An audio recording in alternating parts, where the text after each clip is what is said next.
Muito boa tarde a todos. Estamos aqui iniciando mais uma reunião semanal da programação da operação do ANS.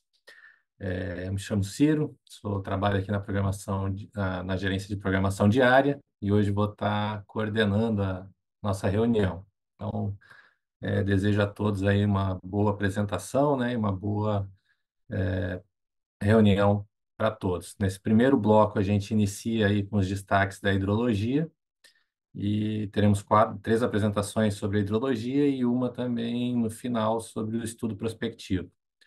Então, para iniciar, a gente convida aqui a Heloísa para apresentar a previsão meteorológica. Heloísa, por favor. Boa tarde, Ciro. Boa tarde a todos. Vou compartilhar minha tela só um instante. Acredito que todos já estejam vendo.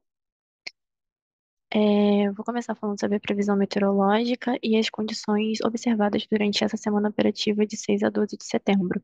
No início dessa semana, nós tivemos a passagem de uma frente fria pela região sul, que ocasionou precipitação entre a média e acima da média nas bacias dessa região do Uruguai, do Rio Uruguai, Jacuí, Taquariantas, no Iguaçu e também na incremental de Itaipu.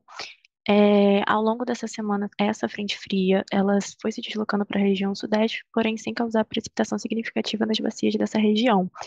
É, Após a passagem dessa frente fria pela região sul, a condição foi de céu claro para essa região, e na quinta-feira uma nova frente fria é, avançou pela região sul. No entanto, ela passa bem rápido e sem causar precipitação significativa nas bacias dessa região.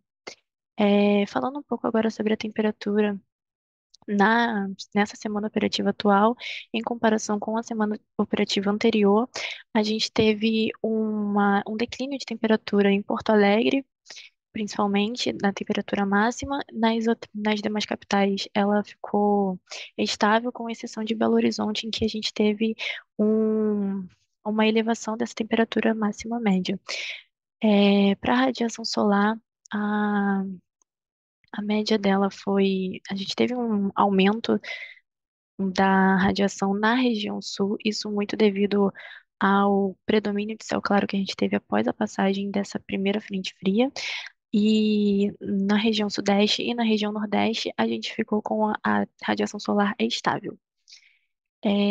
Para a velocidade do vento, conforme essa frente fria, a primeira que passou pela região sul, ela avançou para a região sudeste, ela foi deslocando o anticiclone do Atlântico Sul para o oceano, e isso fez com que a intensidade dos ventos no interior da Bahia diminuísse, fazendo com que houvesse um declínio da intensidade da velocidade do vento média para Bahia.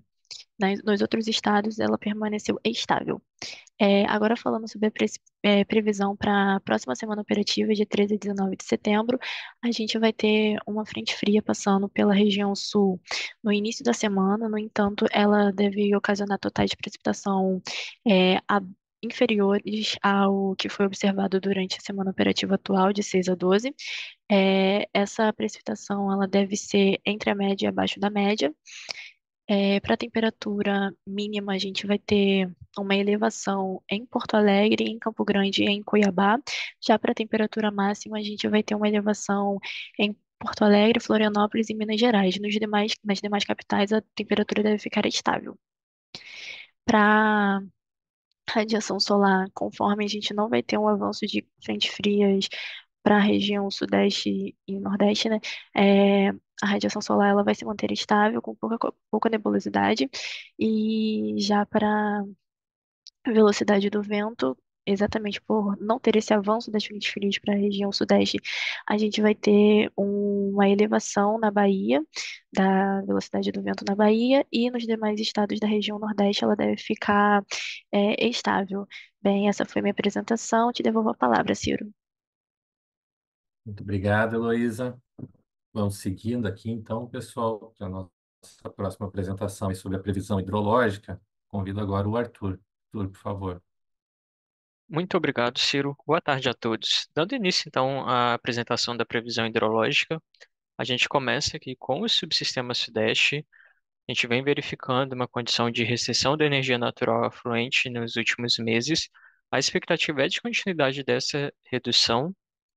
com sinais de leve aumento aqui a partir da segunda, terceira semana operativa prevista. Atualmente, nossa previsão mensal, desculpa, está em 59% de MLT. Isso representa o quarto percentil do nosso histórico para o mês de setembro. Dando um zoom nas bacias, a gente pode ver que aqui na bacia do Rio Grande, Paranapanema e Paraná, a gente começa a ter indícios de aumento das vazões nas próximas semanas. No Grande, a partir da terceira semana operativa. Já no Paranapanema e Paraná, a partir da segunda semana operativa prevista, a gente tem esse indício de aumento. Já no Paranaíba, a expectativa é de continuidade da recessão.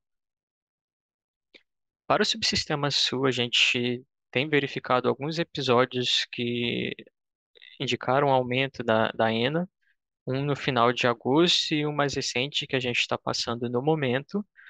A expectativa é que na próxima semana a energia natural fluente entre em recessão, mas já na segunda semana prevista, a gente deve verificar novos aumentos na energia natural fluente.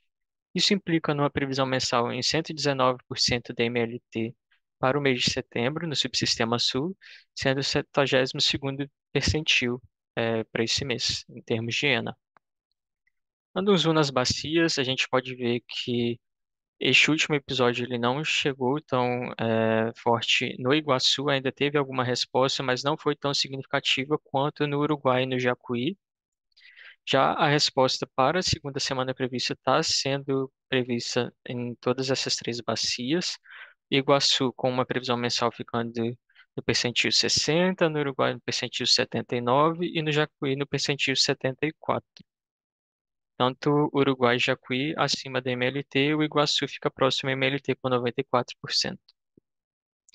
Para o subsistema Sudeste, a gente vem em condições continuamente abaixo da média de longo termo da energia natural afluente. A expectativa na próxima semana é de manutenção desse patamar. Com isso, a previsão mensal ela fica em 47% da MLT, representando o percentil 7 no histórico completo que a gente tem para o mês de setembro. Já para o subsistema norte, a gente também vem observando valores abaixo da média de longo termo desde o horizonte aqui de julho, com algumas respostas à precipitação, mas nada que ultrapasse a média. E a expectativa para as próximas semanas é essa continuidade de redução. A previsão mensal fica em 60% da MLT para o mês de setembro, sendo o percentil 4 com essa previsão de 60%. No Tocantins, o que é um reflexo disso, né? Então, a continuidade de recessão sendo prevista, a previsão mensal em 53% da MLT, sendo o percentil 3 para o mês de setembro. Agora, falando da previsão para a próxima semana, aqui tendo uma noção mais espacial, a gente pode ver que poucas bacias estão com previsão entre 80% e 120% da MLT, que a gente tem como destaques Uruguai, o Madeira, aqui no extremo norte, o Jari e o Araguari, e também Curuaúna. No mais, a gente tem previsões entre 40% e 80% em praticamente todo o Sudeste e Nordeste, e com previsão abaixo de 40% da MLT, a gente tem como destaques o Xingu, o Paranapanema, o Jequitinhonha e Mucuri. Dando uma olhada agora na ENA mensal, a evolução dela no último ano, a gente consegue verificar que a tendência de recessão no subsistema Sudeste continuando até o mês de setembro, ao passo que para o subsistema Sul a expectativa é de um aumento comparado com o mês de agosto, agora no mês de setembro, inclusive ultrapassando os valores em megawatt médio do que se espera ter no Sudeste. E para os subsistemas Nordeste, a expectativa é de manutenção desse patamar do mês de agosto e o Norte de leve recessão. A evolução da previsão mensal, a gente consegue ver que qual era o percentual de MLT para cada um dos subsistemas em cada uma das revisões e o PMO. O maior destaque é que a variabilidade da previsão no subsistema Sul, que começou no PMO com 109% de MLT, na revisão 1 esse valor caiu para 79% de MLT, mas agora na revisão 2 esse valor voltou a subir, ficando em 119% da MLT em termos mensais. No mais, os demais subsistemas estão com uma previsão muito aderente e sem muita variabilidade. Com isso, eu encerro minha apresentação, Ciro, e fico à disposição para eventuais perguntas. Obrigado, Arthur. Obrigado pela apresentação. Vamos seguir então agora para a nossa terceira apresentação do dia, sobre a operação hidráulica. Eu convido agora a Camila. Por favor, Camila, a palavra está contigo.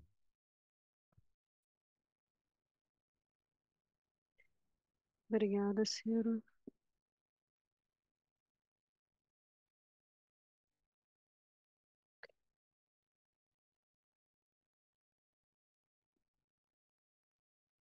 Boa tarde a todos e todas. A gente vai dar início aqui à parte da operação hidráulica.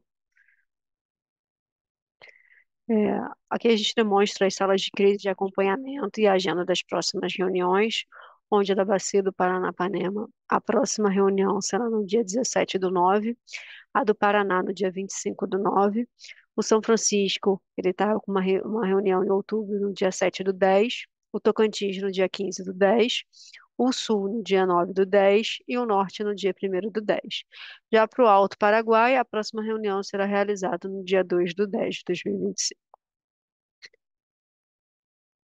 Aqui a gente mostra o andamento, né, das reuniões que a gente vem fazendo internamente do ONS, junto com a bacia ali do Telespires referente a essa operação especial que vem sendo feita no reservatório de Colíder. A gente vem, desde o dia 29/8, com o nível mínimo na cota 26610 e o nível máximo na cota 26620, onde os novos FCRHs declarados para essas duas cotas válidos até o dia 17/9 são os FCRHs 8686 e o 8687. O nível, às 0 horas do dia 11, para o reservatório de Colíder, ele estava se constatando aqui dentro da cota 26618. Tá? A gente ainda segue com uma operação é, por volta ali de 100 megawatts na usina de Sinop, tá? Onde a gente prevê também a necessidade de a gente reservar esse reservatório, né? A gente teve uma redução nessa geração para uma necessidade de replecionar um pouco esse reservatório, visto que as afluências vêm caindo ao longo desse período e a gente ainda não sabe como é que será o próximo período chuvoso, se ele vai se antecipar, se ele vai atrasar.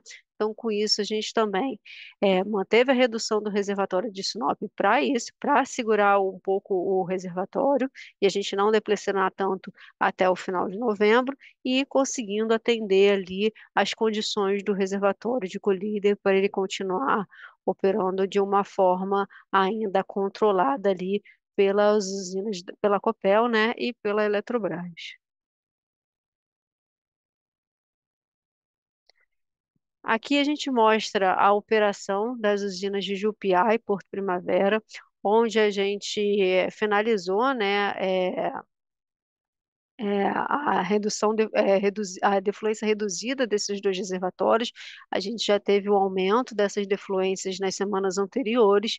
A gente teve esse pico aqui nessa redução no dia 7 devido a uma condição de domingo, então com isso foi-se necessário reduzir a defluência desses dois reservatórios e atualmente a gente está praticando ali nos patamares para o reservatório de Porto Primavera de 5.549 metros cúbicos por segundo e para o reservatório de Jupiá, 4.483 metros cúbicos por segundo de defluência.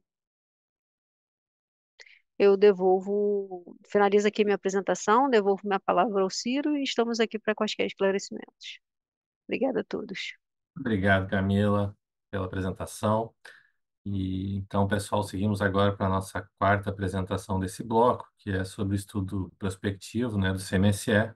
Eu convido agora, então, o Pedro para fazer essa apresentação. Pedro, por favor.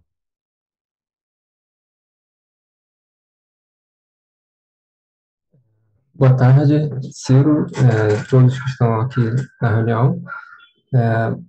Eu trago aqui aos senhores, então, o resultado da última avaliação prospectiva, que foi levada ao CMSE, agora na última quarta-feira, no dia 10.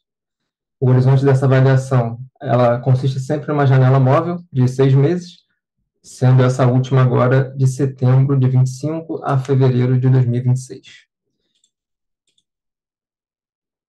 Falando um pouco, então, uma breve recapitulação de como é feita a avaliação.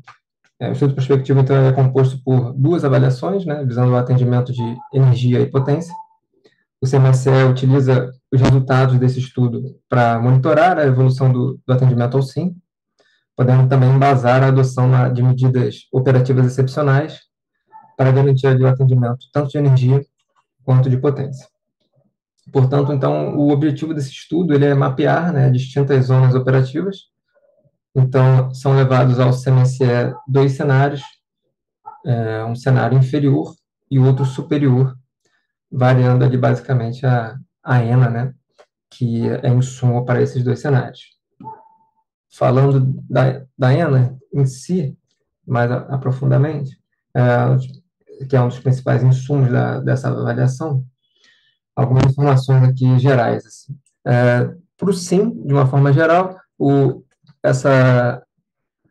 esses cenários ficaram ali entre 66% e 98% da MLT, 66% obviamente no inferior e 98% no cenário superior. Então, se confirmada essa condição do limite superior, ali seria a 45ª menor do histórico, e do limite inferior para o SIM seria a segunda pior do histórico, a segunda menor. Mais especificamente, por subsistema, para esse cenário inferior, nós teríamos o Sudeste como a segunda menor, o Nordeste o quarto menor, o Norte figurando como 14º menor do histórico, e o Sul é um pouco melhor, ali em torno do 42º menor do histórico. Essas foram as características aqui dos dois cenários que foram insumos, né, para os nossos dois cenários que foram avaliados aqui nesse estudo. Agora, então, nesse slide aqui estão as trajetórias de energia armazenada, que foram obtidas, né, nessa avaliação. Então, aqui, mais especificamente, no subsistema Sudeste-Centro-Oeste, temos aqui as linhas cheias, representam os resultados mais recentes obtidos, e as linhas tracejadas, o estudo anterior. Então, nota-se que os cenários retratam diferentes ocorrências de período úmido. No cenário superior, o período úmido se inicia ao longo de outubro, ali ganhando força a cada mês. Já no cenário inferior, a estiagem se prolonga até o final de janeiro de 2026, portanto, caracterizando um atraso relevante, né, no início do período úmido.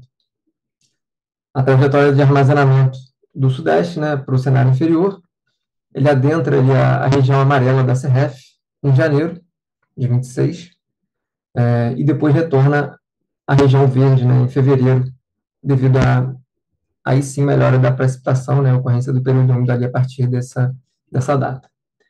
Lembrando que a CREF indicada aqui nesse gráfico, para 2026 especificamente, é a réplica do cálculo de 2025, já que ainda não foi divulgada a curva para 2026.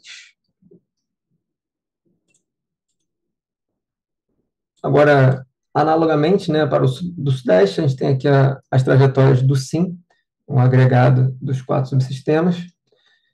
A análise é bem parecida, mas a situação do cenário inferior é levemente melhor do que observada com o foco no Sudeste, visto que há outros aproveitamentos, né, contribuindo para a elevação do SIM, como foi visto na parte da ENA. A gente vê que o Sul tem uma precipitação relevante ali, por mais que o reservatório seja pequeno, contribui para uma melhora ali, né, no SIM como um todo. Também ali, então a gente não tem invasão, né, das curvas de referência em nenhum dos meses aqui para o SIM.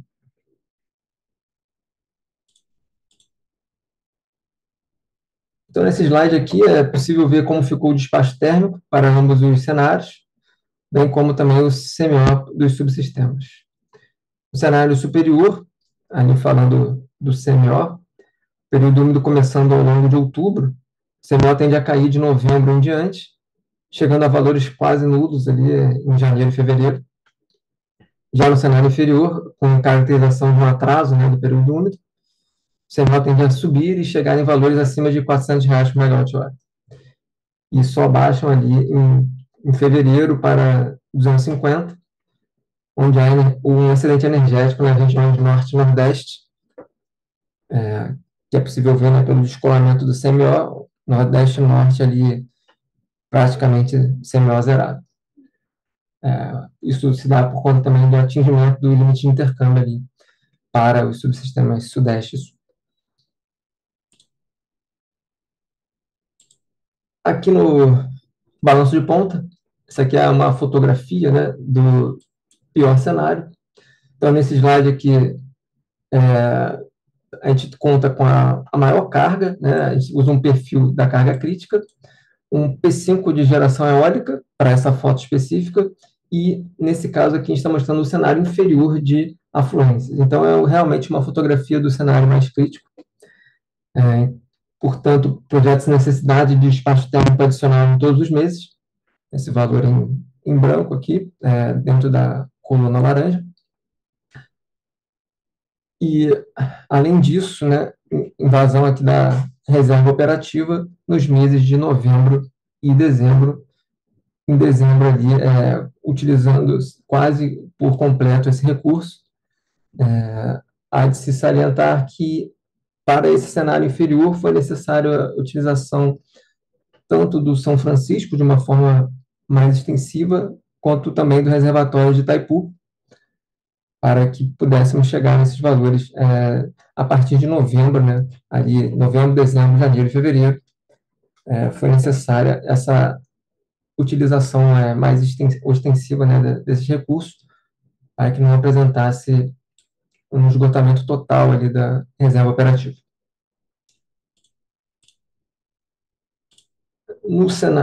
Aqui para o cenário superior, a partir de dezembro, há uma condição mais confortável de atendimento, mas nos meses ali de setembro a novembro, haveria um uso considerável de reserva operativa, principalmente em novembro. Para todos os meses, a gente ainda contaria com um despacho adicional, né, térmica, para o fechamento lá da ponta, mas o novembro, nesse caso aqui, seria o mês, um ponto de atenção. Lembrando que, para esse cenário, ainda estaria disponível, né, a utilização dos recursos que foram utilizados lá no cenário inferior, como, por exemplo, o reservatório de Itaipu e maximização do São Francisco, ali para atendimento de ponta, né, naquele horário crítico. Bem, aqui nessa apresentação é o que foi levado ao CMSE. Nós temos no nosso Power BI, nosso painel dinâmico, onde os senhores podem acessar os resultados, tanto dos de insumos, quanto também os resultados, propriamente dito, mais detalhados, até em termos de usinas. E lá, na avaliação de potência, é possível variar também os percentis de eólica. Aqui, como foi mostrada uma fotografia do nosso pior cenário, que seria um P5. Lá a gente ainda tem outros 10 cenários que foram analisados e é possível alternar entre eles para ver como fica, né, o atendimento de ponta para cada um desses cenários. É isso. Obrigado, Ciro. Devolvo a palavra. Obrigado, Pedro. Obrigado a todos que estiveram conosco aqui, né? A gente vai fazer agora um intervalo de 5 minutos, né? E lembramos a todos os participantes aí que qualquer dúvida, né, ou sugestões podem encaminhar pelo nosso chat, tá? Então, obrigado, pessoal. Daqui a 5 minutos a gente volta. Então, boa tarde a todos. Retornando agora para o nosso segundo bloco da reunião semanal.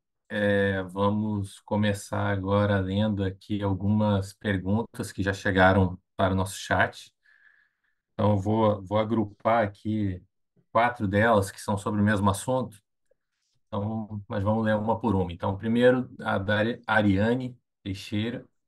Ela diz, boa tarde, Ariane. Considerando a avaliação apresentada pelo ONS na reunião do CMSE de 10 de setembro, que apontou a possibilidade de adoção de medidas de preservação dos reservatórios da Bacia do Rio Paraná, qual é a perspectiva do ONS quanto à consideração nos modelos da continuidade da restrição de defluência mínima das UHS Jupiá e Porto Primavera? Há previsão de estender essa medida para os meses de novembro e dezembro de 2025? Então, ela agradece, né? Vou ler também agora a pergunta aqui do René Hanai. Prezados, já está sendo realizados estudos para manutenção da restrição de defluência mínima de Porto Primavera em 3.900 no ciclo 25-26, conforme nota informativa no CMSE. Os agentes envolvidos já foram comunicados para apresentarem os estudos para o IBAMA. A terceira aqui do Arthur Pimenta. Prezados, tudo bem, Arthur. Gostaria de saber como o ANS está avaliando a operação de Jupiá e Porto Primavera e existe a percepção de necessidade de flexibilização nas vazões mínimas, a exemplo do que ocorreu no período de 24 para 25. E a quarta, do Gabriel Godinho, ele fala aqui, boa tarde, Gabriel. Qual foi a política de defluência adotada para Porto Primavera no estudo prospectivo apresentado e que foi levado ao CMSE? Na notícia sobre a reunião, o ANS destacou a importância de flexibilizar a vazão mínima, mas no PMO de setembro foi comentado pela Cândida que não estão enxergando a necessidade de postergar a flexibilização dessa restrição, que se encerra em 31 de outubro. Poderiam comentar sobre o assunto? Então, para responder essas quatro perguntas, eu convido agora a Camila, por favor, Camila. Obrigada, Ciro. Obrigada, Ariane, Renê, Arthur e Gabriel, pelas perguntas. O ONS ele apontou, né, considerando a necessidade de flexibilidade operativa no sistema, ele indicou a importância para o CMSE de manter a possibilidade de manter essa manutenção das defluências mínimas de Jupiá em Porto Primavera em 3.300 e 3.900 metros cúbicos por segundo, respectivamente, para o ciclo de 2025 e 2026. Porém, a gente ainda não tem, não é de nosso conhecimento se os agentes eles já estão em tratativa, tá, com o IBAMA para conseguir fazer a extensão desses FCLHs. Então, atualmente, os FCLHs eles seguem encerrando em outubro e a gente vai avaliando dia a dia, né, passo a passo com eles, para verificar se a gente vai conseguir fazer essa postergação ou não, tá? Atualmente, a gente vem operando esses dois reservatórios com defluências maiores do que essas para condições sistêmicas, mas a gente verifica, como já disse anteriormente, a gente verifica a necessidade de possibilidade, né, de praticar essas duas fluências reduzidas, até para a gente conseguir segurar ali mais um pouco os reservatórios a montante ali do Paraná. Eu devolvo minha palavra ao Ciro. Obrigado, Camila. Obrigado a todos aí pelas perguntas. Temos mais duas aqui. A primeira que eu vou ler agora é do João Ferreira Barreto. Sobre o estudo prospectivo, poderia, por gentileza, falar o que significa a utilização mais ostensiva dos recursos de São Francisco e de Itaipu? Alguma restrição precisou ser flexibilizada? Se sim, quais? Para responder o João, eu convido agora o Pedro. Pedro, por favor. Boa tarde, obrigado pelo questionamento. Essa maximização que foi comentada na avaliação de potência, ela nada mais é do que, no São Francisco, a máxima modulação possível, respeitando as curvas de segurança, e em Itaipu, também feita essa modulação, e com a utilização do reservatório em períodos de atendimento de ponta. Então, é isso que quer dizer para esses dois aproveitamentos, o que a gente quis dizer, né, a maximização ali para a avaliação de potência. Tá? Devolvo aí, Ciro. Obrigado.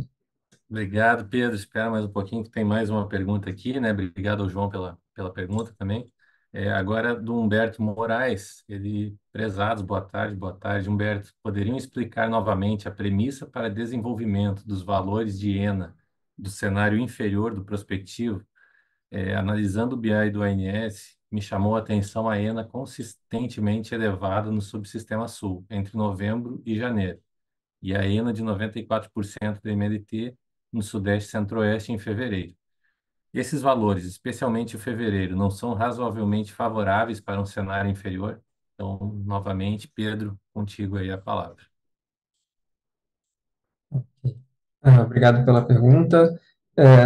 Então, ambos esses fatores que foram levantados, né, tanto a ENA de 94% em fevereiro no Sudeste e também a elevada ENA do Sul, né, como foi comentado, elas podem acontecer porque o foco da separação dos cenários ele se dá pelo P10 do SIM como um todo. Então, pode haver a possibilidade, né, de cenários mostrarem algum subsistema ali com enas maiores. E o Sul possui um regime hidrológico diferente dos demais subsistemas. Portanto, é normal que apareça ali ele um pouco distante, mas é basicamente por conta disso. A separação, né, a escolha dos cenários ela é feita ali com base no sim. É isso. Devolvo, Ciro. Obrigado. Perfeito. Pedro, obrigado. Obrigado a todos pelas perguntas. Se chegou mais alguma pergunta, a gente vai analisar e responder no próximo bloco. Então, agora a gente volta aqui para as nossas apresentações. Nesse bloco, a gente terá a apresentação sobre a previsão de carga para o PMO e os limites elétricos e principais intervenções essa semana. Então, para a primeira apresentação, convido agora a Marcela. Por favor, Marcela. Obrigada, Ciro. Boa tarde a todos.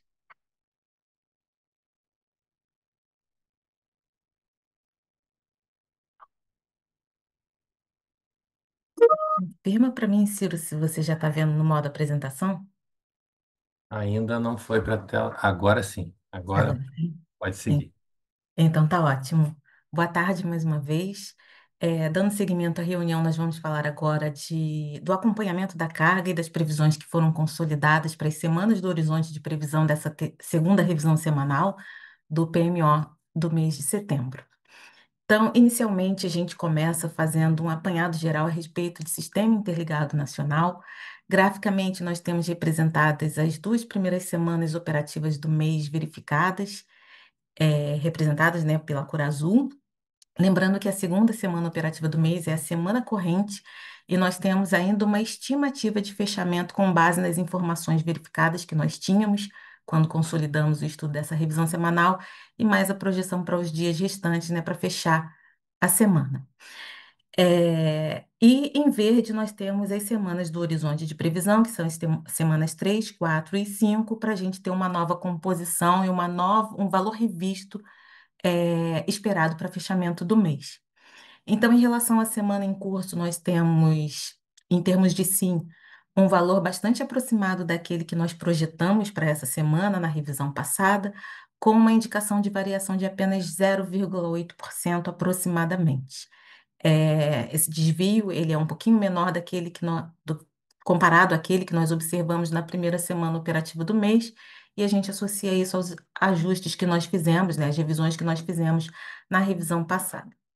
Agora, olhando, né, para o comportamento da semana em curso, em termos de destaques, e o que a gente está esperando para a próxima semana, talvez o maior destaque esteja no subsistema sul, que durante a semana em curso nós tivemos, né, nós observamos o declínio das temperaturas em relação ao comportamento da semana anterior, principalmente em Porto Alegre, né, em termos de temperatura máxima, e as mínimas, a redução dessas mínimas, elas foram mais expressivas em Florianópolis e Curitiba. A expectativa que nós temos para a próxima semana é de que as temperaturas elas comecem a elevar em relação ao comportamento observado nesses últimos dias. Em termos de Sudeste, a semana atual ela teve o único destaque, né, que as temperaturas mínimas elas ficaram mais baixas em Campo Grande e nós tivemos elevação das temperaturas em Belo Horizonte, mas em contextos gerais a semana ficou ali com temperaturas máximas variando entre 25 e 38 graus, né? Então, uma semana até mais quente do que aquelas que a gente vinha observando até o finalzinho do mês de agosto e início, nos primeiros dias do mês de setembro. A expectativa para a próxima semana é mais ou menos de condições de estabilidade em relação ao comportamento é, desses últimos dias, né, da semana em curso. E Norte e Nordeste a gente segue sem muitas variações. As temperaturas se mantiveram altas durante a semana em curso e a expectativa é de que esse comportamento ele se mantenha para a próxima semana operativa do mês.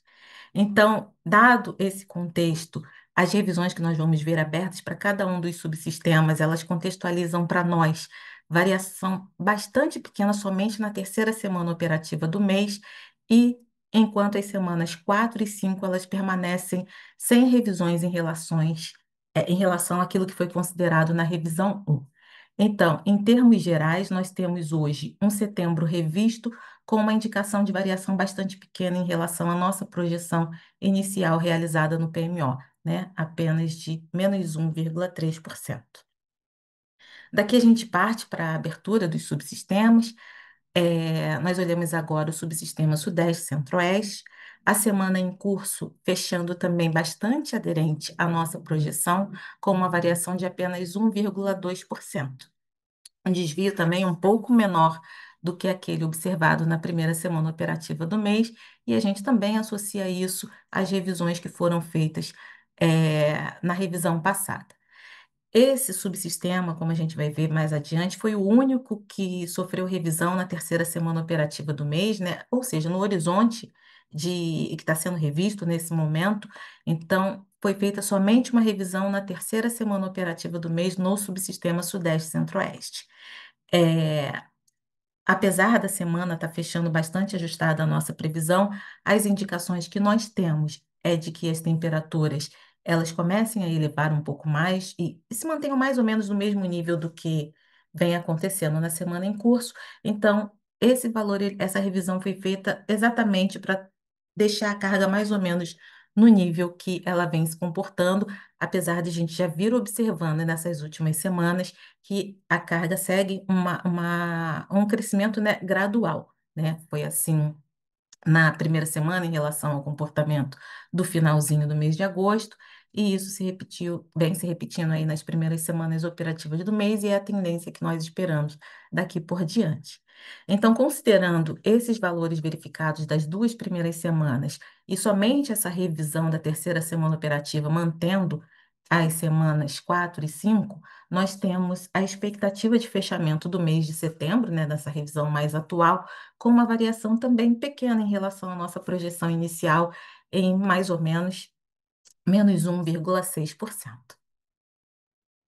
Aqui a gente passa para o subsistema Sul. Esse é o subsistema que, na semana operativa vigente, ele merece um pouco mais de destaque em relação aos demais subsistemas. A gente associa isso ao efeito, né, das temperaturas mais baixas, mais amenas, né, nessa semana. Então, a carga ela teve uma resposta em relação a isso. A gente observa que uma redução, né, da segunda semana operativa em relação ao comportamento da primeira semana, e também esse desvio que a gente vem observando em relação à nossa projeção passada. Ainda assim, com a expectativa de elevação das temperaturas, né, nas três capitais da região, é, a gente imagina que a carga ela também responda a esse movimento de elevação das temperaturas, como normalmente acontece, e por isso nós mantivemos aqueles valores que tinham sido projetados na revisão 1 do PMO de setembro. A nossa expectativa é de que a carga alcance aí algo em torno de 13.200 megawatts médios, e com essa mesma tendência de crescimento daí por diante, que é um período que a gente espera que as temperaturas já comecem a se comportar em patamares mais elevados também. E com isso, o comportamento dessas duas primeiras semanas operativas do mês, ele está tendo um comprometimento maior nessa nova projeção para o fechamento do mês, o que indica para a gente, nesse momento, uma variação de menos 4% em relação àquilo que nós esperávamos para o mês no PMO, na revisão zero. Aqui nós já temos o subsistema Nordeste, a semana em curso fechando um pouquinho acima da nossa projeção, e também a gente observa, né, uma recuperação da carga em relação ao comportamento da primeira semana, que vinha ali próximo aos 13.000 megawatts médios, e essa semana já teve um crescimento, a carga alcançando aí 13.174, e é o comportamento que a gente imagina que vai perdurar para o restante do mês. Então, nesse caso também, as projeções anteriores, elas indicavam para a gente exatamente o que a gente espera, mesmo com mais dias verificados, né, os dias da semana em curso, e nesse caso também nós não vimos necessidade de revisão das projeções realizadas anteriormente. E com isso, nós temos hoje um setembro revisto em torno de 13.295 megawatts médios, com uma variação de apenas 0,5 em relação àqueles 13.226 que nós esperávamos na revisão zero do PMO de setembro. aqui, para finalizar, nós temos o subsistema norte. O comportamento da semana em curso indica para a gente também uma variação de 1% em relação à nossa projeção. A gente vem observando desde o mês de agosto que a carga desse subsistema ela vem em patamares crescentes, né? Numa tendência bastante crescente. É, para as próximas semanas, a gente espera, né? Segundo as premissas que nós temos, né? As mais recentes, que foram consideradas agora para a terceira semana, é de manutenção do comportamento que vem sendo observado nesse início de mês. Então, por isso, a gente acredita que a carga se mantenha mais ou menos nesse nível que vem sendo observado até então. Esse era exatamente o retrato que nós tínhamos nos estudos das revisões passadas, né, e no próprio PMO, e por isso nós também mantivemos aquilo que a gente havia projetado anteriormente.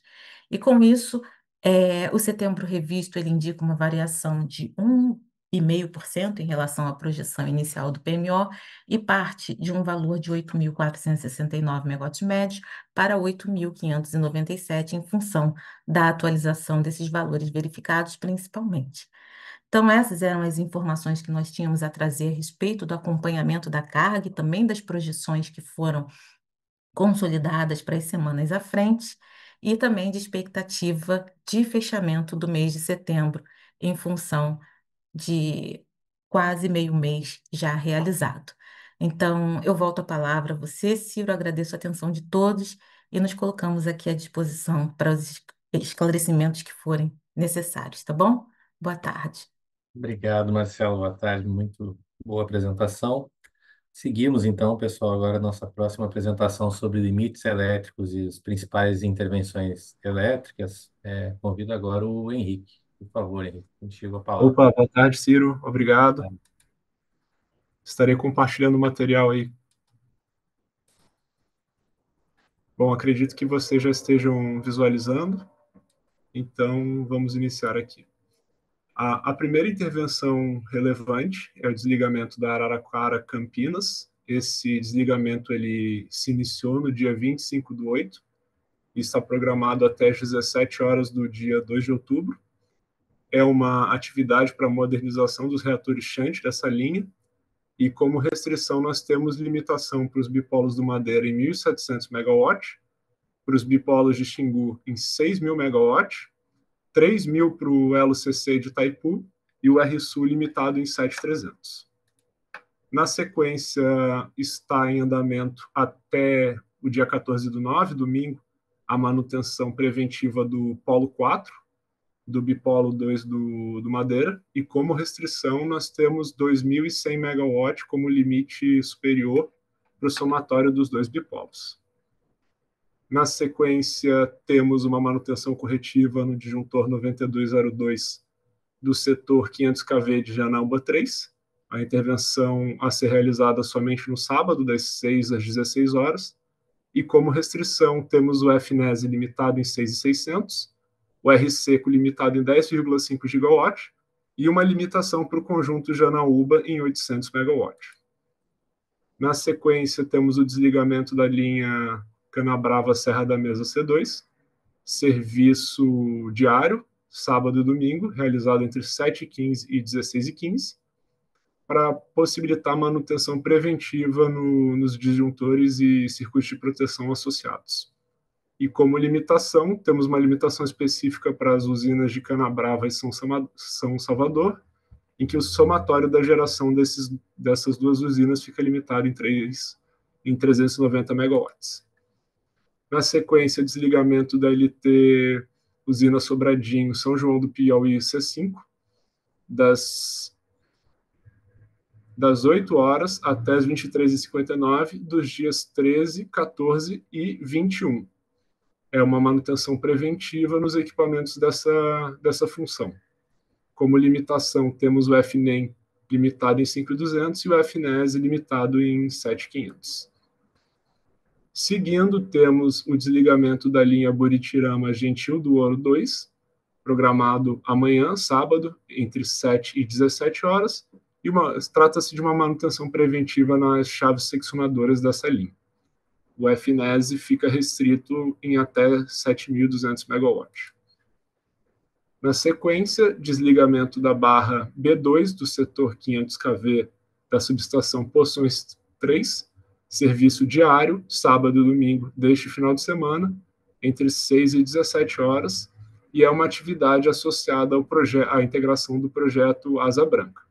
Como restrições, temos o FNES limitado em 6.300, o R seco limitado em 10 GW, o conjunto fotovoltaico Arinos 2 limitado em 350, e o somatório dos conjuntos fotovoltaicos Janaúba, Vista Alegre e Serra das Almas 2, 500 kV, em até 700 MW. Seguindo, temos também o desligamento da LT Colinas Miracema C3, a ser realizado no domingo, dia 14, entre 7 e 17 horas, e trata-se de uma atividade de instalação de isoladores ao longo da linha. E durante esse período, o fluxo Colinas-Miracema fica limitado nas duas direções em até 2.200 MW.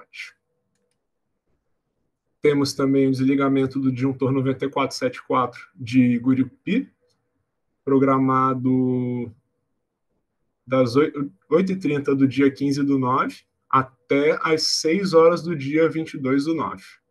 Trata-se de um retrofit das proteções da linha Gurupi-Miracema C2. O fluxo norte-sul fica limitado em 2.800 MW durante a execução dessa atividade. Seguindo, no sábado também, somente, das 6 às 16 horas, temos o desligamento da barra B1 de Araraquara 2 para possibilitar a manutenção preventiva associada ao transformador 2 dessa subestação. E como restrição, temos os bipolos do Madeira limitados em 1.700, os bipolos do Xingu limitados em até 5.000, o elo CC de Itaipu limitado em 2.000 e o recebimento do Sul limitado em 6.500. Na sequência, temos outro serviço em Araraquara 2, dessa vez trata-se do desligamento da barra A1, programado de maneira contínua das 8 horas da manhã do dia 15, segunda-feira, até às 16 horas do dia 19/9, sexta-feira. E trata-se de uma atividade associada à integração da nova linha Araraquara 2, Nova Ponte 3, C1, de propriedade da Neoenergia. As restrições são as mesmas que as apresentadas para a barra B1, 1.700 MW para os bipolos do Madeira, 5.000 para os bipolos do Xingu, 2.000 para o bipolo de Itaipu e 6.500 de restrição para o recebimento sul. Seguindo, desligamento do reator 05E1 da subestação Igaporã 3, 500 kV, bem como os disjuntores do vão desse reator. E ela está programada das 22 horas do dia 17/9 às 7 horas do dia 18/9 e das 22 horas do dia 18 de setembro às 7 horas do dia 19 de setembro. E como restrição temos o FNES limitado em 7.200.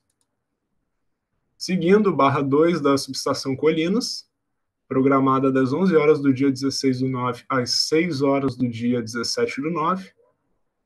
Vão fazer ensaios mecânicos na seccionadora COS D7-04. Como restrição, temos o fluxo Colinas-Miracema limitado em 2.300 e o FNEM limitado em 5.500. Na sequência, temos o desligamento da outra barra 1, dessa vez para desativação do bloqueio de discordância de polos do disjuntor COD J7-1, e ela está programada das 11 horas do dia 17/9 às 6 da manhã do dia 18/09. E como restrição, são idênticas às do slide anterior, 2.300 para o fluxo Colinas-Miracema e FNEM limitado em 5.500.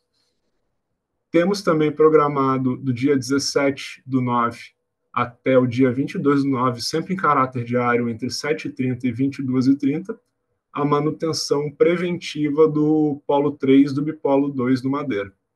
E, como consequência, temos uma restrição de 2.100 para o somatório dos dois bipolos. Por último, temos o desligamento da barra 1 da subestação Tucuruí, barra 1 500 kV, entre 0 e 6 da manhã do dia 19/09. E o motivo desse desligamento é para possibilitar o teste de Black Start da usina Tucuruí. Durante esse período, o Tucuruí fica com uma geração mínima de 2.500 e a geração Tucuruí 2 deve ficar igual ou superior a 1.200 megawatts.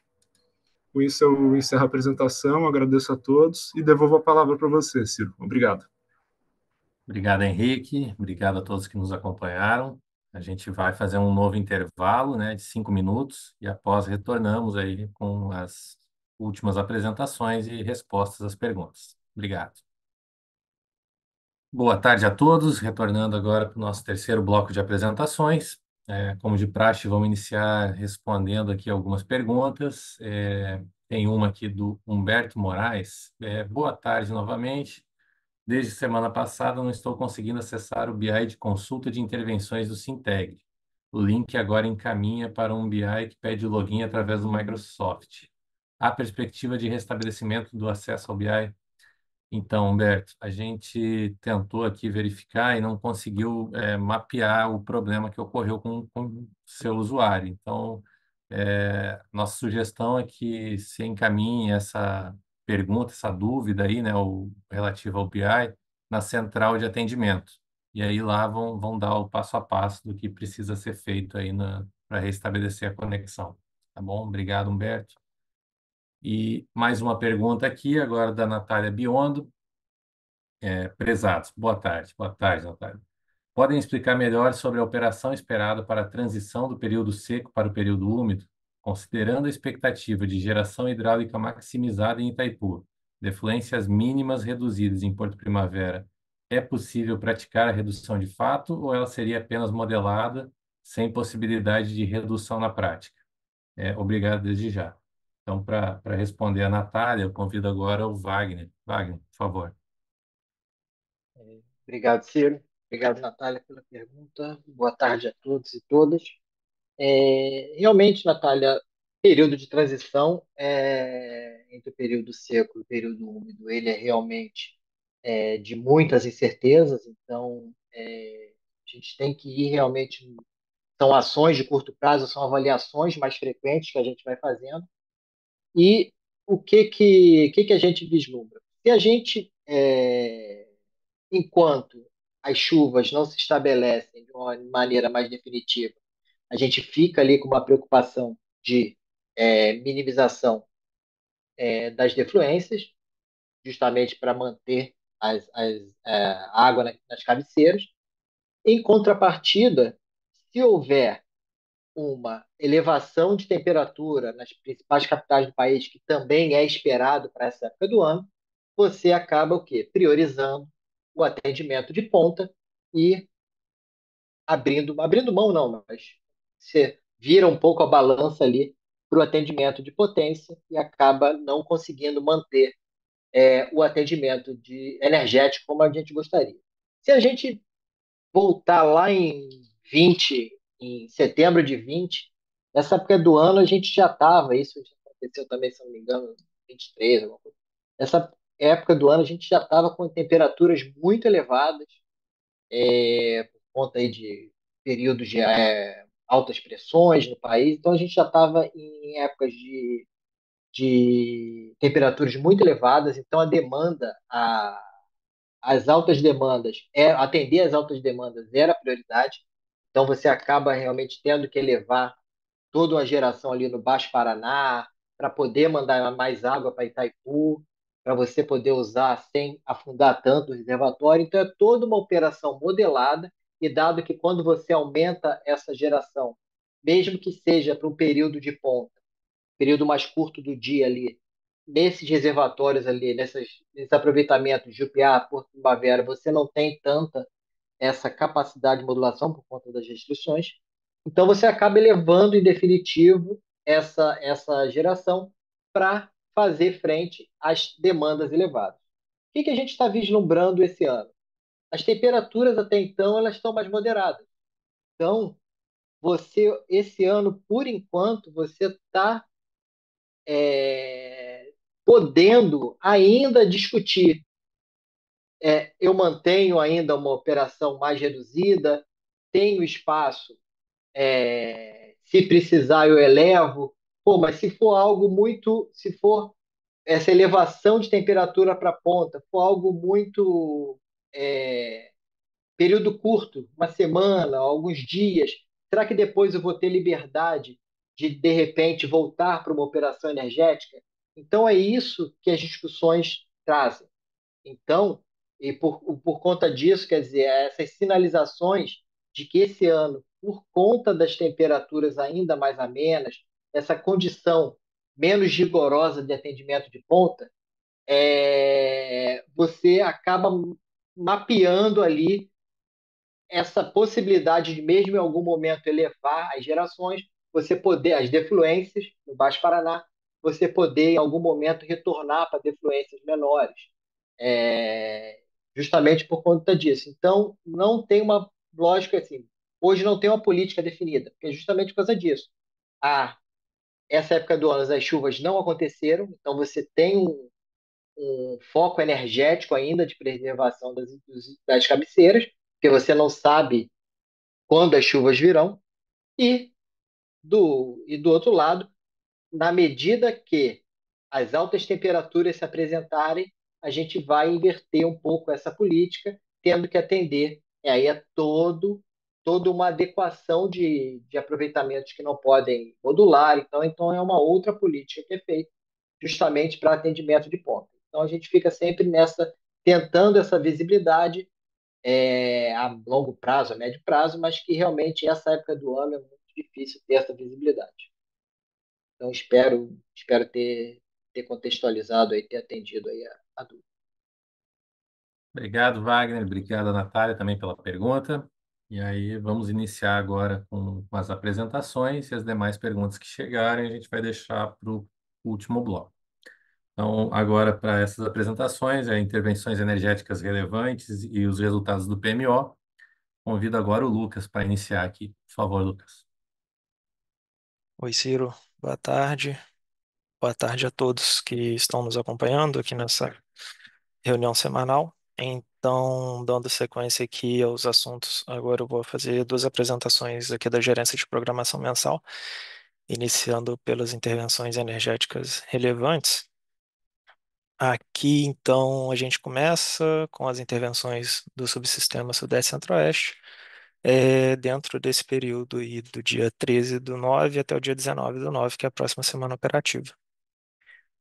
Primeiro, a gente traz aqui um destaque para os testes de recomposição que estão programados para ocorrer no próximo dia 14 de setembro, próximo domingo, na usina de Porto Primavera. Do dia 13 até o dia 28 de setembro, nós temos programado uma manutenção corretiva na UG4 da usina de Jaguara e na UG18 de Itaipu, uma manutenção preventiva do dia 15 de setembro até o dia 3 de outubro. Por fim, aqui no subsistema Sudeste Centro-Oeste, nós trazemos também, na UG3 de Marimbondo, a programação de uma manutenção corretiva que está prevista para ocorrer nos dias 14 e 15 de setembro. No Nordeste, nós temos duas manutenções corretivas, uma na UG3 de Xingó, que está programada para ocorrer nos dias 13 e 14 de setembro, e na UG5 de Sobradinho, que tem a programação para estar ocorrendo no dia 15 até o dia 19 de setembro. No Subsistema Sul, nós temos na usina de Governador José Richa dois serviços para essa próxima semana operativa. Os dias 3 e 4 vão ocorrer intervenções para melhorias e reforços no período do dia 13 ao dia 15 de setembro, e no dia 14 de setembro toda a usina passará por uma intervenção também para melhorias e reforços. Por fim, na usina de Machadinho, nós temos teste de recomposição programado para o dia 14 de setembro. E para o subsistema norte, nós não temos nenhuma manutenção para destaque dentro dessa próxima semana operativa. Agora a gente vai passar um pouquinho para falar dos resultados da revisão 2 desse PMO de setembro. São os resultados aqui do modelo Decomp. Nós iniciamos com algumas informações, no caso, uma única informação de atualização para essa revisão referente, comparada à revisão anterior, a revisão da semana passada, nós tivemos a atualização do CVU da usina de Termocabo. Esse CVU, então, seguindo o conteúdo no despacho 2700 de 2025 da ANEEL.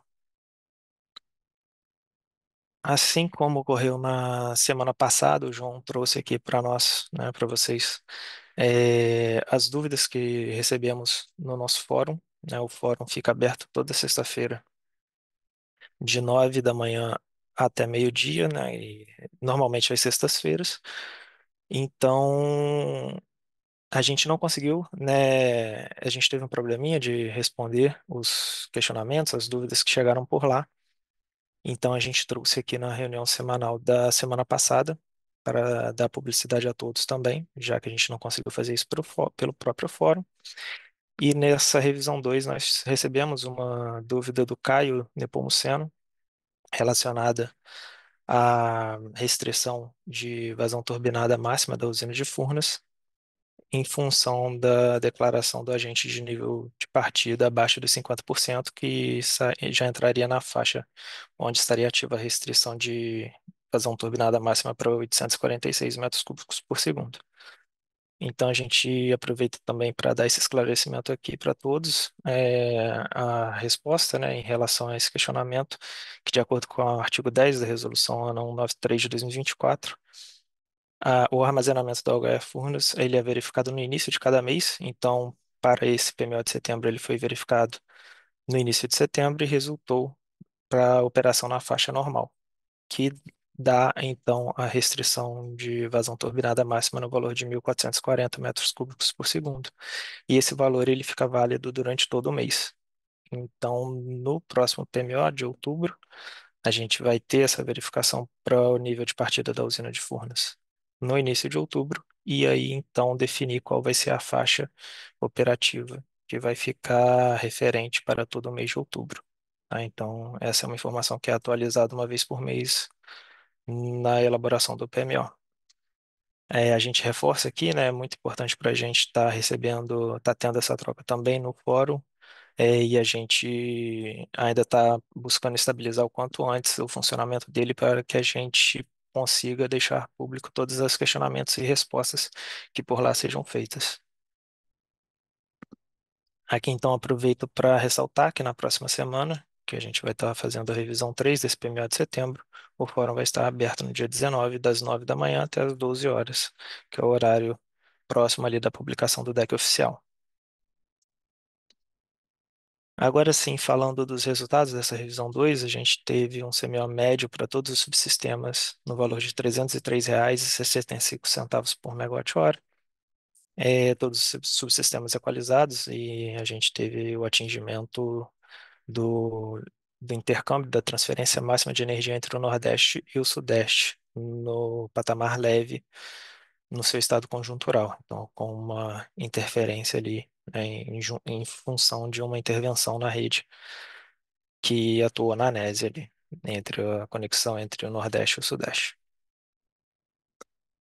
A geração termoelétrica indicada pelo modelo Decomp para essa próxima semana operativa ficou próximo de 11.000 megawatts médios.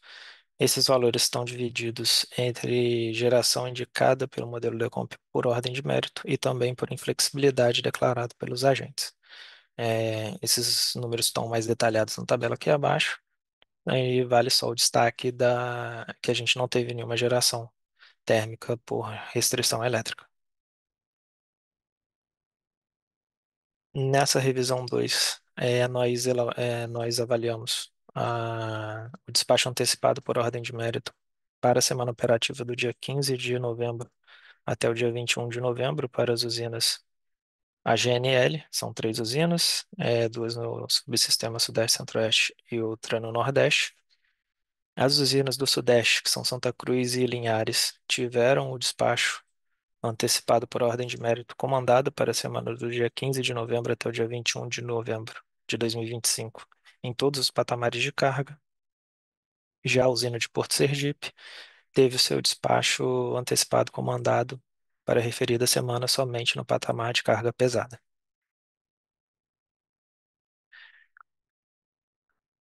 Aqui nós temos o acompanhamento da evolução da energia armazenada máxima de cada subsistema. O Sudeste, o Norte, o Nordeste, a gente consegue ver aqui que estão bem estabilizados e com pouca variação frente às últimas revisões, enquanto o Sul apresenta um pouco mais de variabilidade. No Sudeste, a gente partiu nessa revisão em 54,7%. É esperado finalizar o mês de setembro em 51,6%. A gente tem uma variação bem pequena do cenário mais pessimista ao mais otimista para o fim do segundo mês, o fim do mês de outubro, indo de 46% até 55,7% de energia armazenada do subsistema Sudeste. No Nordeste, nós partimos de 57,7% e com uma expectativa de chegar ao fim de setembro em 54,3% e uma variação no segundo mês bem similar ao que a gente viu aqui no Sudeste, com o valor esperado para o fim de outubro no Nordeste em 49,8%. E no Sul a gente partiu de 90,1%, chegando ao fim de setembro em 87,8%.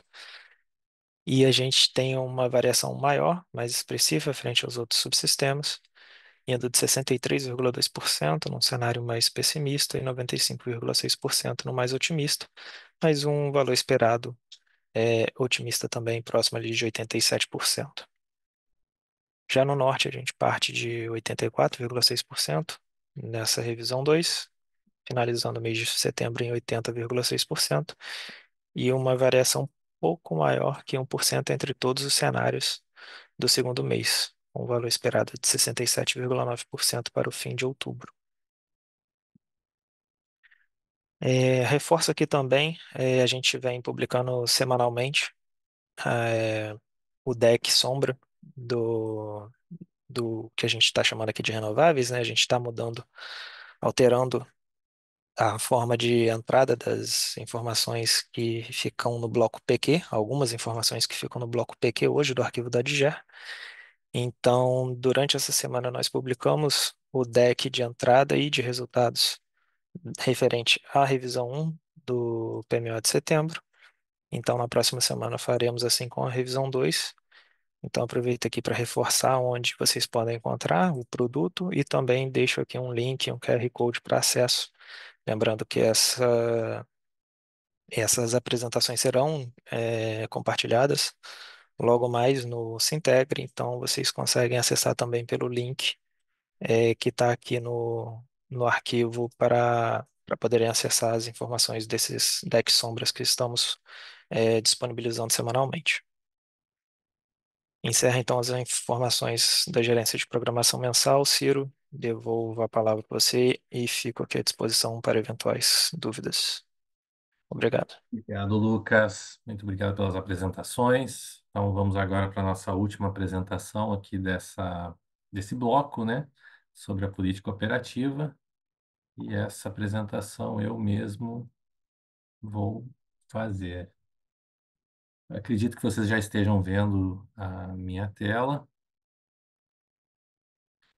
Então, vamos começar aqui com a comparação, né, entre o CMO, né, o custo marginal de operação dessa última semana, do dia 6 ao dia 13, a comparação entre o CMO do Decomp e o CMO do Decem.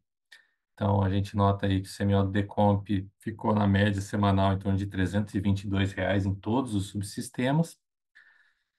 O Decem, né, de uma maneira geral, ele acompanha, né, a média do Decomp, porém tem algumas destaques aqui, né, que a gente pode elencar, né?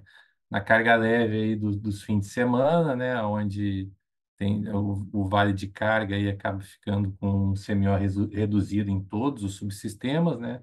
Essa mesma redução ocorre também nos dias úteis aqui para o Nordeste e para o Norte, e em menor, né, menor grau aqui no Sul e no Sudeste.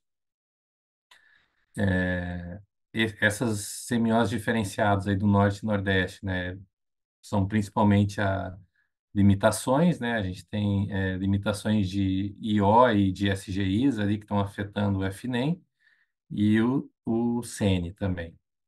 né, do o fluxo juscelino, né, conforme a IO-ON Sudeste-Nordeste. Além disso, também tivemos limitações aqui da linha 500 kV de Lusiana, Rio das Éguas, e na transmissão de 500 kV de Jaguaruana 2, Pacatuba. Então, esses aqui são os destaques, né, do que acontece. A gente vai detalhar mais, né, essas restrições no nosso próximo slide, né, onde a gente apresenta aqui o box plot, né? Esse aqui a gente traz o retrato do dia 12, né, de hoje, aonde aqui no subsistema Sudeste, né? As dispersões que a gente tem aqui no início do dia, em função da transformação de 500 para 230 kV da subestação Ribeirãozinho, ocorre no início e no fim do dia. E as dispersões no meio do dia aqui, então, são devidas aí à linha de 230 kV Janaúba-Jaíba, a de 500 kV Lusiânia, Rio das Éguas, e aí fluxos, né, controlados, FNES, FJUSC e o somatório de FNS mais FNES. No subsistema Sul, a gente está tendo aqui um impacto, né, principalmente o carregamento da linha de 525 kV Salto Caxias, Cascavel Oeste, então na madrugada e no período da noite, então limitação em função de SGI.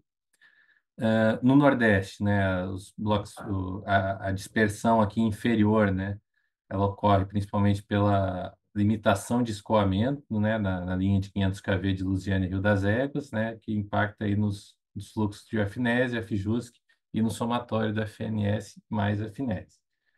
Para o subsistema Norte, também a mesma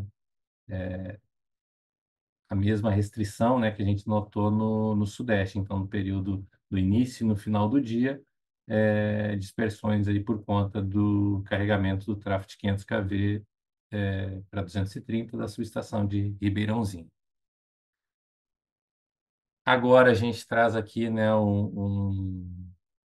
um gráfico, né, com o CMO das barras do dia 12 às 0h30, né, essa semi-hora de 0h30, né, onde a gente nota que está praticamente todas as barras aqui estão equalizadas, e a dispersão ela ocorre justamente aqui na região, né, do centro-oeste aqui, em função dessa transformação aqui do 500 kV da subestação de Ribeirãozinho. Então, esse é o destaque aqui no gráfico aqui, demonstrando, né, a distribuição geográfica aqui das barras, né?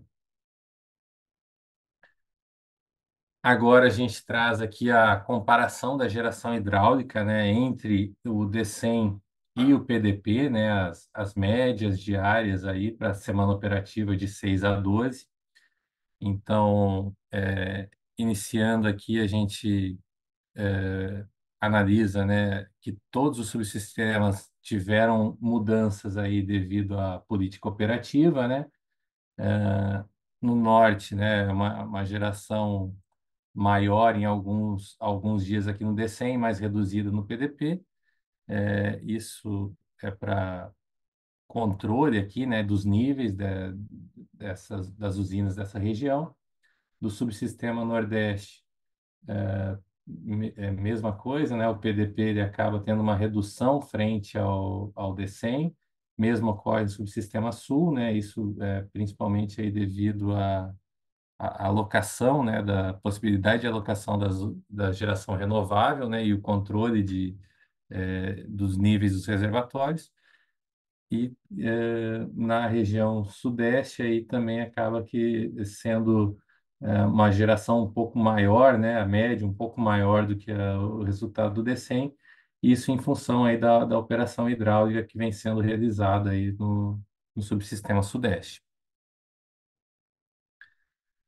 Agora aqui a gente apresenta, né, a geração térmica dessa semana, para o SIM como um todo, né, então do dia 6 até o dia 12. A gente nota aí que a partir do dia 8 aqui a gente não teve mais diferenças, né? As diferenças que ocorreram no dia 6 e 7, elas foram em função a redeclarações de inflexibilidade e exportação pelos agentes térmicos, né? Patamares aqui, então, a média de geração térmica desse período ficou em torno de 4.000 megawatts.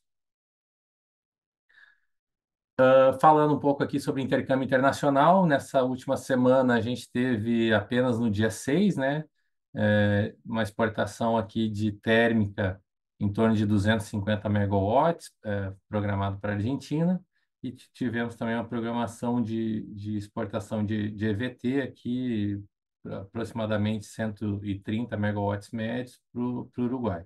Os demais dias da semana a gente não teve ofertas de exportação.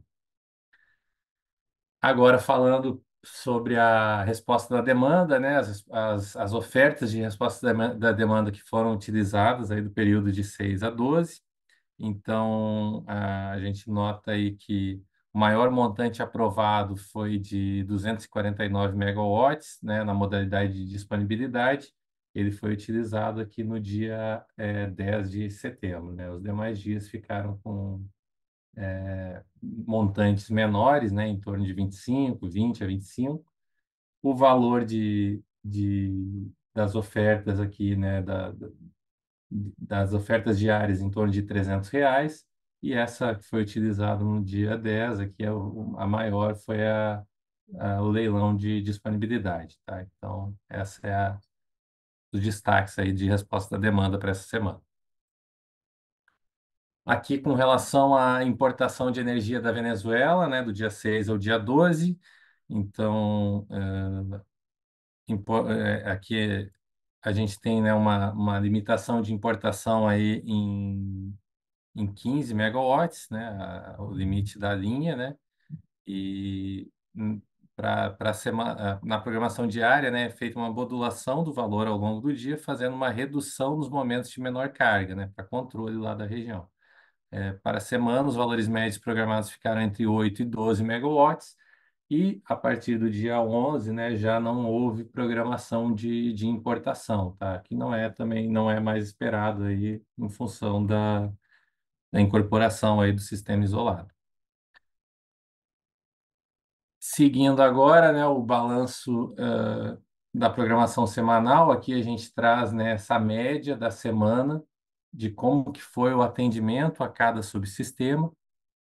Então, a gente nota aqui no gráfico superior, né, no Sudeste Centro-Oeste, é um subsistema que ele ficou importador em todos os patamares de carga.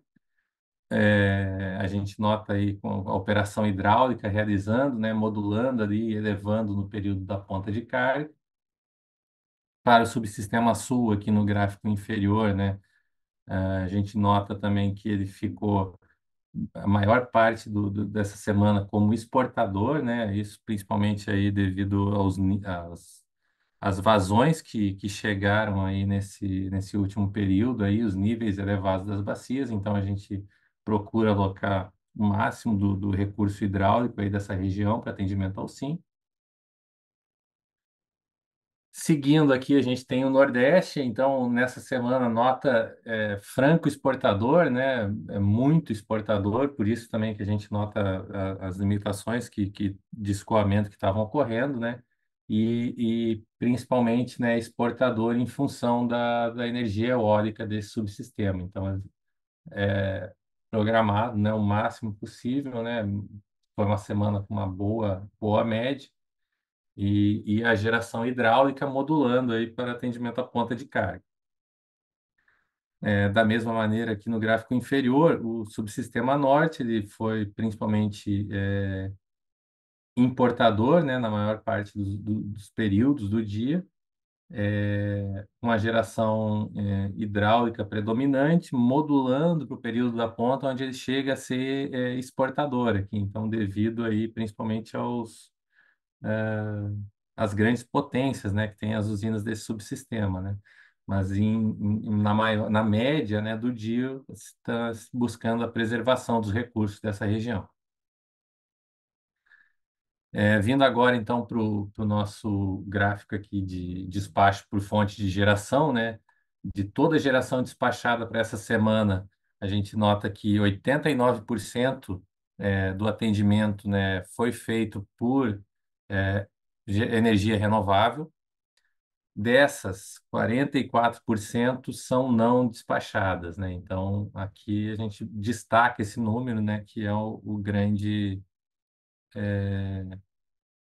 desafio, né, que vem sendo, né? Então, esse é um período aí de safra dos ventos, né? E temos o céu azul, né? Onde eleva bastante a fotovoltaica e MGD, né? E isso aumenta essa geração não simulada. Comparando aí com o período anterior, né? A gente nota que dessa semana para a semana anterior houve uma redução de 2,1 gigawatts médios de geração eólica, uma redução em torno de 570 megawatts médios de geração térmica e um aumento aí de 2 gigawatts, né, compensando na geração hidráulica. Então, os principais destaques eram esses. Aqui a gente traz já a previsão eólica para a próxima semana, né? Então, os destaques aqui, a gente está com uma média boa aí, em torno acima dos 16 mil megawatts aqui na média, né, de cada dia, e as elevações aqui para o período da ponta também são bem significativas. Aqui é uma boa média aí de geração para a próxima semana. Aqui a gente traz o gráfico com as ofertas de importação de energia que recebemos. Então, da Argentina, a gente recebeu 5 blocos, variando aí de R$ 337 até próximo dos R$ 700. Com relação ao Uruguai, foram 3 empresas comercializadoras, em 8 blocos divididos, né, variando de R$ 382 até 2.188 reais aqui da BTG.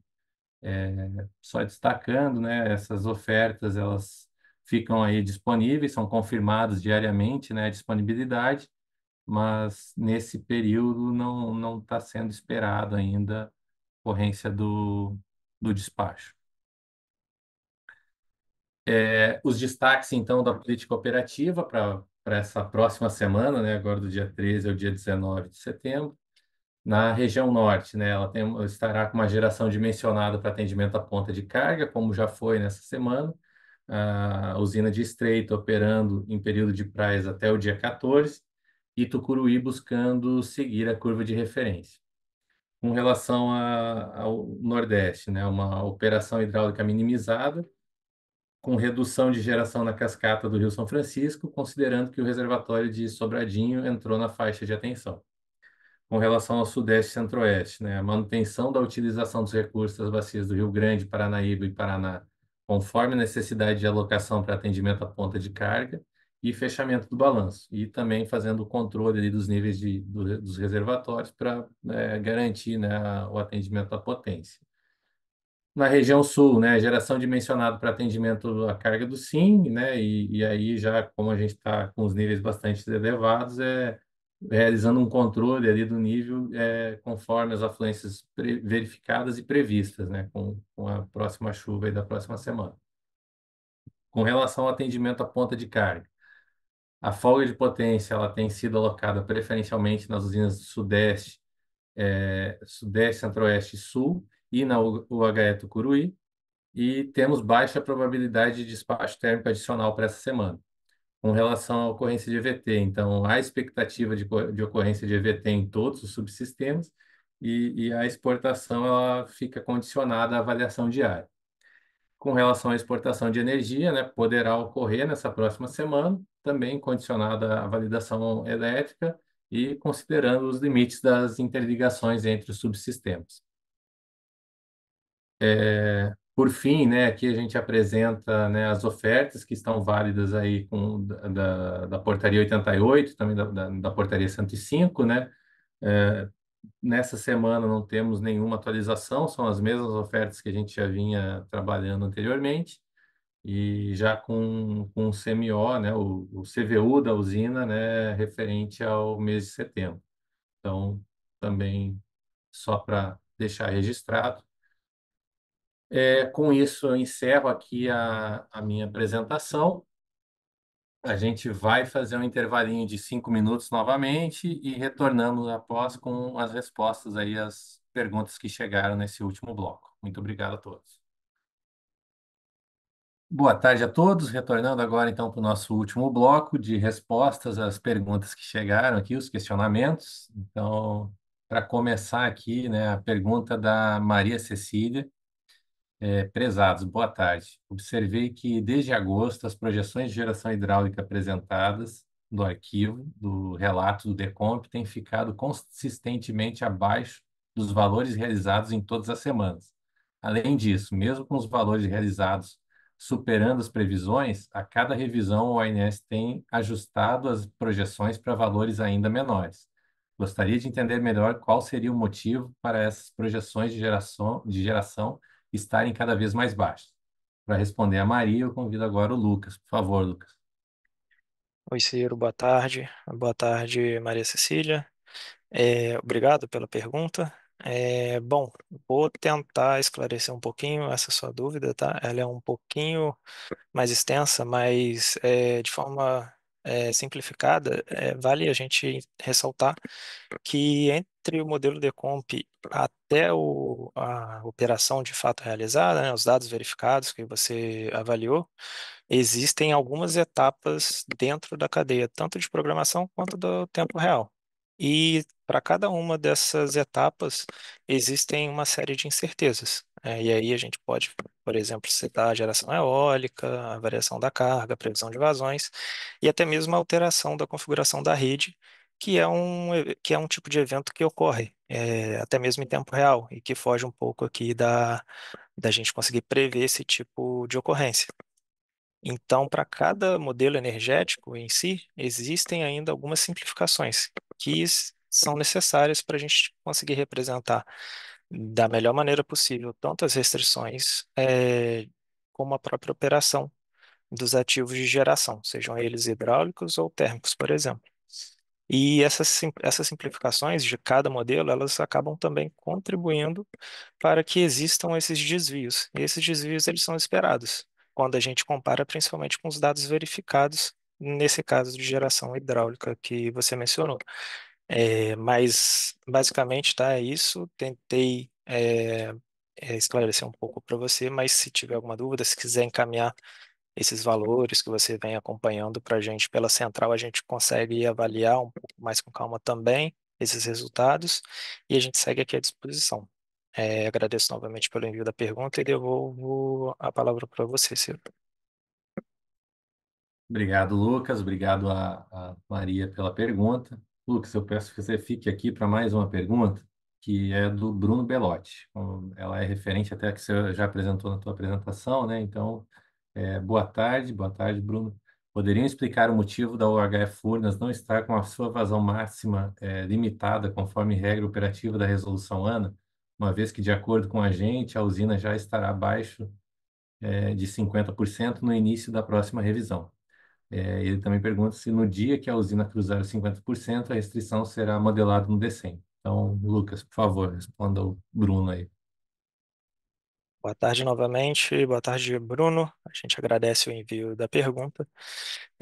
Até aproveitando para reforçar, né, na apresentação eu acabei comentando mais olhando para o Decomp, então a gente aproveita para reforçar aqui para o DECEM é válido, né, é o mesmo tratamento para todos os modelos, então a gente vai ter essa representação nos modelos, né, na próxima levantamento que vai ser no início do mês de outubro, e aí a gente vai determinar uma faixa que vai estar válida para operar durante todo o mês de outubro, né? Então, essa restrição de vazão turbinada máxima, ela é atualizada uma vez no mês e válida para todo o mês que foi avaliado.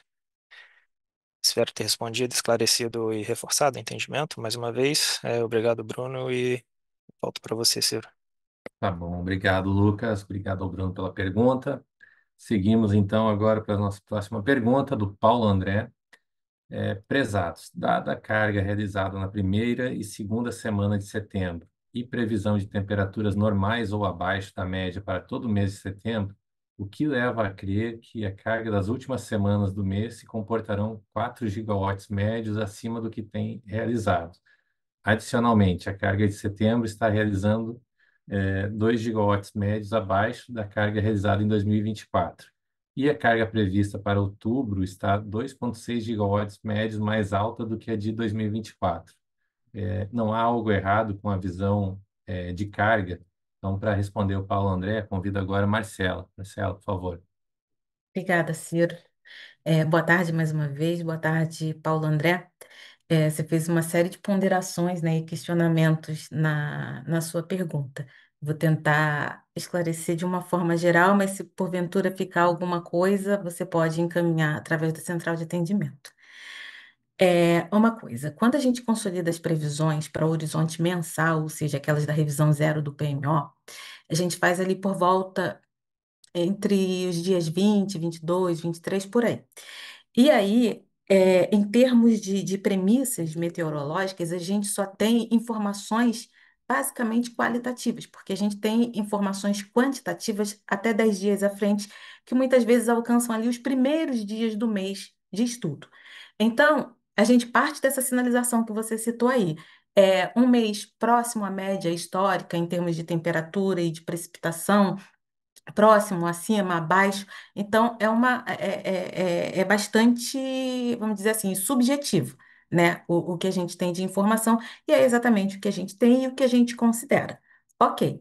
Só que os estudos de revisão semanal, eles servem exatamente para isso, para a gente se certificar e fazer as previsões, é, tomando como base as premissas que estão ou não se consolidando em relação àquelas consideradas no PMO.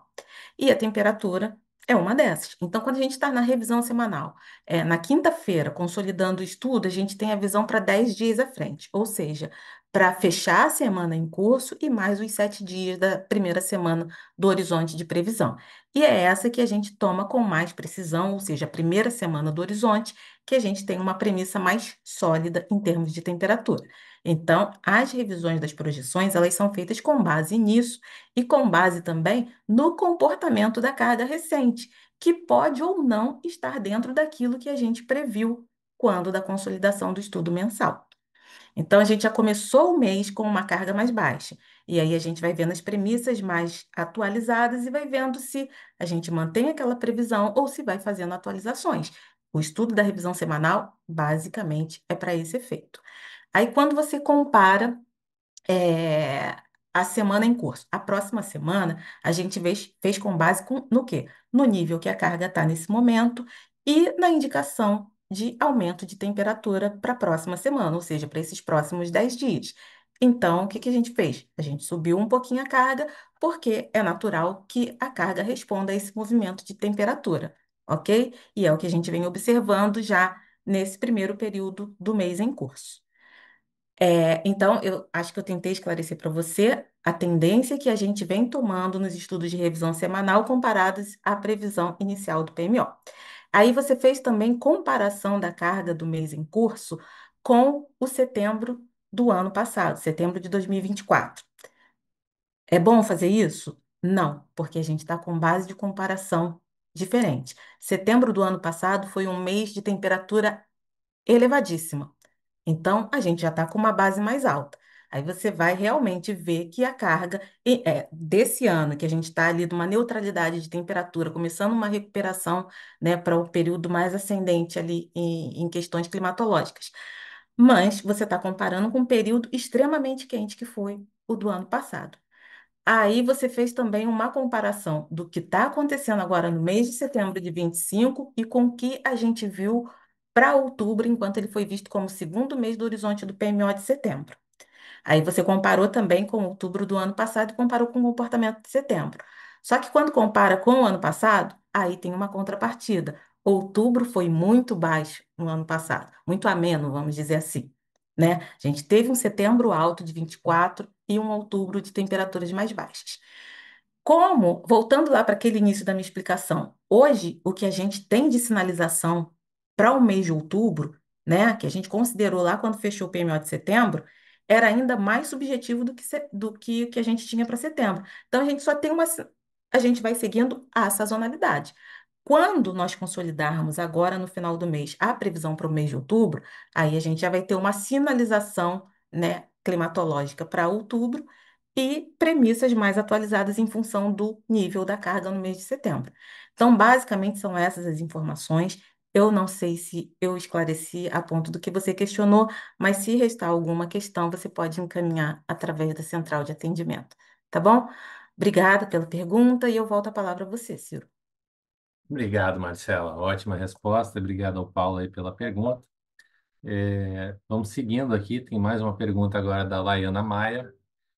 Prezados, boa tarde. Boa tarde, Laiana. Gostaria de saber se após o teste de energização do transformador 4, 500 para 230 kV de 300 MVA da subestação Bom Jesus da Lapa 2, informado no IPDO do dia 8 de setembro, haverá algum ganho nos limites de intercâmbio do Nordeste, como no FNES ou na exportação Nordeste, com a entrada em operação desse equipamento?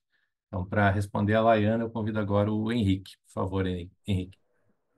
Boa tarde a todos, mais uma vez. Então, esse transformador, o principal benefício da entrada em operação dele é evitar sobrecargas no caso de contingência de outras unidades de transformação. Ele não há nenhum ganho de limite de exportação ou importação previsto para o Nordeste em função da entrada dele. Perfeito. Então, obrigado, Henrique. Obrigado, a Laiana, pela pergunta. E agora, para finalizar, as últimas duas perguntas que temos aqui ainda é sobre a operação de Porto Primavera. Então, eu vou ler as duas juntas aqui, do Bruno Ecker Pisani e do Pedro Augusto Amaral Batista. Então, a primeira, o que explica o interesse do ANS em reduzir a defluência de Porto Primavera nesse momento, sendo que na operação estão praticando uma defluência maior da usina para atendimento da demanda? A título de comparação, a restrição que limita a defluência mínima da UHE em 13.900 desde outubro de 24 só foi praticado durante a operação em maio de 25. Não seria mais adequado aplicar a restrição em um momento que ela de fato poderá ser utilizada na operação em tempo real? Então, ele já agradece. E a outra pergunta prezados, boa tarde. Foi apresentado o acompanhamento da operação de Jupiá e Porto Primavera, e nesse slide notamos que durante o último ciclo a vazão verificada voltou em alguns momentos para patamares inferiores a 4.900. A restrição de defluência mínima em 13.900, válida para Porto Primavera, definida por FSARH, tem validade até outubro de 25. Pelo que entendi, o ONS apontou essa necessidade para o CMSE, mas não sabem se os agentes entraram em contato com o IBAMA ou a ANA, certo? A necessidade da postergação da restrição apontada para o CMSE seria por mais 12 meses ou permanente, assim como foi para a Jupiá? Qual a expectativa do ANS em relação ao prazo de declaração e autorização? Então, para responder o Bruno e o Pedro, convido agora a Camila. Por favor, Camila. Obrigada, Ciro. Obrigada, Bruno e Pedro, pelas perguntas, né?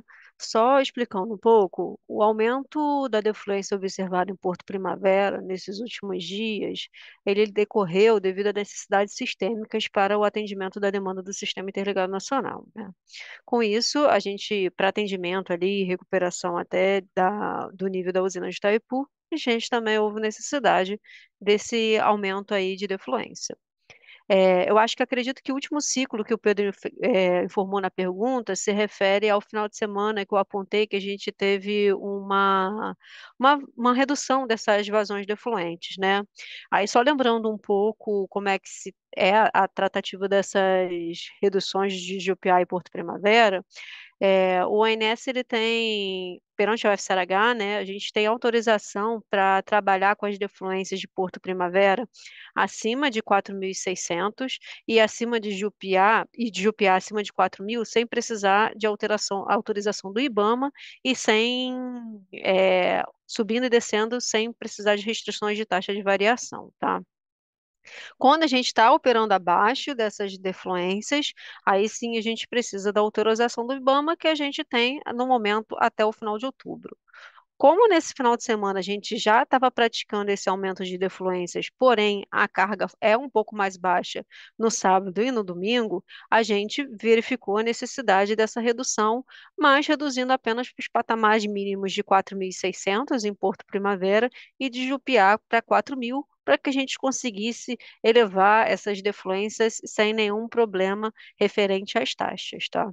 Então, foi essa a operação que a gente trabalhou ali nesse final de semana e vai vir trabalhando para os finais de semana adiante. Além disso, a gente ressalta que o pedido de manutenção da restrição de defluência mínima das usinas que ela foi encaminhado para o CMSE, de forma a possibilitar a extensão dos prazos, né? É para caso a gente veja uma janela de oportunidade, uma janela operacional mais adequada, a gente consiga fazer essa redução sem ter que entrar novamente em todas as tratativas, dos órgãos reguladores, visto que isso demora muito. Já tendo autorização, a gente viu uma janela operacional adequada, a gente consegue reduzir, com isso a gente consegue segurar um pouco mais ali o volume útil dos reservatórios de montante. Então, o pedido foi com essa atenção, né? Da gente conseguir reduzir na próxima janela operacional possível. Em referência ao prazo desse FSARH, o quanto ele vai ser estendido ou não, o ONS ele não dá prazo em relação a isso. A gente só informou essa necessidade de se manter essas vazões de defluentes mínimas, tá? Essa questão de prazo é uma tratativa entre os agentes que são operadores dessas usinas, junto com os órgãos ambientais, tanto do IBAMA e quanto da ANA. E o ONS ele não participa diretamente dessas tratativas, por isso que a gente fica esperando o agente solicitar o pedido de uma submissão de uma nova restrição, né, para que a gente possa acompanhar.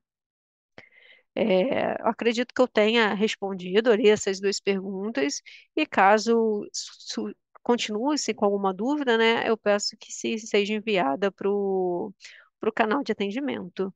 Com isso, eu devolvo minha palavra ao Ciro. Obrigado, Camila. Obrigado a todos que participaram aqui da nossa reunião semanal. Então, a gente segue aí à disposição, né, via central de atendimento e pelos nossos contatos. Desejo a todos aí, né, uma excelente fim de semana, uma ótima próxima semana, né? E deixo o convite, então, para a próxima semana que vem, né, às 15 horas aqui a reunião semanal vai ocorrer novamente. Então, muito obrigado a todos e até mais. Abraço.